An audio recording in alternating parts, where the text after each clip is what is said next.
Here I am in my hometown of Somers, Connecticut, a small rural town on the Massachusetts border. This was a terrific place to grow up. When I was 13, Watergate happened and reporters became our national heroes. I decided then that it was what I wanted to do with my life. When I was 17, a local newspaper hired me to write a column about my hometown called Out in Somers. Then I went off to the University of Connecticut where I got my journalism degree.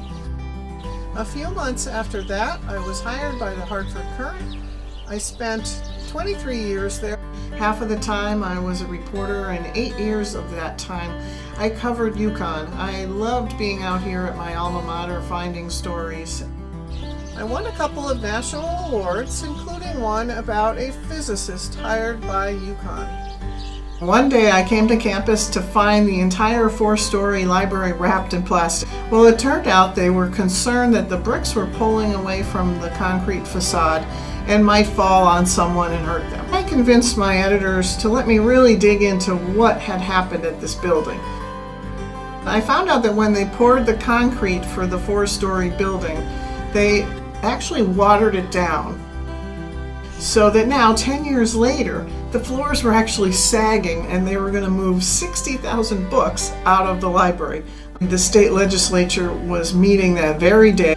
Those legislators had no idea how bad the project was, but they voted to spend $10 million to fix the Babbage Library. 31 years ago, I married Tom Farrish, and we have 2 great daughters, Amanda and Allie, who are grown.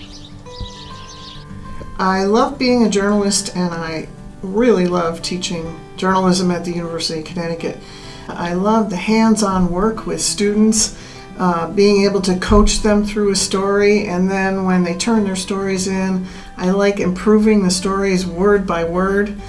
And I still have a passion for journalism after 35 years, and I really hope to instill that passion in my students as well. Kate was my first journalism instructor here at UConn, and I think one of the most important things I learned was how to not make mistakes. She taught me how to be the writer that I am today, and how to write excellent stories, and how to be a great reporter, and how to search for great stories. Kate is definitely a teacher that commands respect in her classroom, but also is very compassionate outside of the classroom and is always willing to help her students learn. Are you going to be able to go to the lab and see him in action? Yeah, I can probably do that. Yeah, I think that would be great, and then maybe there will be athletes there that you can interview. Okay, yeah. And if you get all those people who make sense, you can drop the student who Yeah. didn't know anything about it, probably. Right? Yeah. I decided to get my master's in digital communications at the Newhouse School because I really hope to move on to the regular journalism faculty at UConn. So I've been thrilled to study media law, multimedia storytelling, video shooting and editing, digital production, all those topics at Newhouse. I really feel like I'm ready to keep training the next generation of journalists.